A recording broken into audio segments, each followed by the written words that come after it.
人，實在估唔到諾言竟然失實，依然有超多説話超想同你講，但係我選擇鎖自己喺雜物房發追，也沒有辦法守住你原意至此，通通都盡是抱影美，是這段情塵封這愛，流落到孤單山嶺。我好清楚分手之後關心都係騷擾，連我自己覺得自己真係好無聊，唔知點解偶爾都係會諗起你，但係只係諗起你，唔係掛住你。我個人中意念舊，你已經對我厭透，互相清除記憶，你先我慢慢去善後。某個凌晨我眼睛滴下淚水，我明白唔應該不思進取，冇必要再去傷心，過去已經過去，有幾多崎嶇要伴隨着幾多樂趣，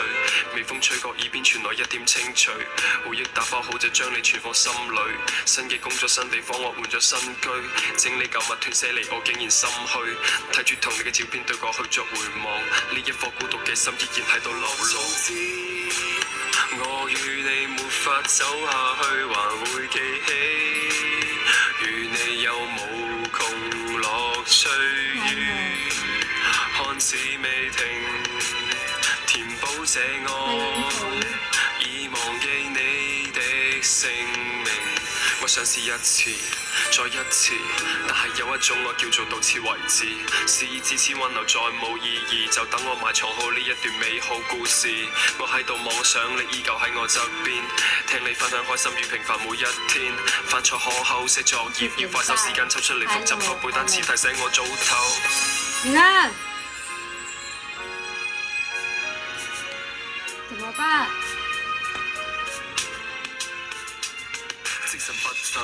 不聞不問，發誓不往下沉，發奮冇咗下文，漸漸地封鎖嘴巴，變成一個啞人，靈魂抽離肉身，似乎已去遠行。習慣冇你陪伴我一樣係照舊，工作忙碌寫詞讀書冇時間憂愁，希望你聽到我新歌仲會話中意，你聽到嘅話就會明白我心思，願你可以將我記住，係我應該對唔住，默默關心過你，我懇求你會將我寬恕，你嘅出現就似雨水流過我掌心，觸摸過快發覺你會感受那一刻最真。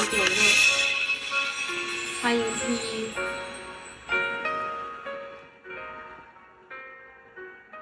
Hello。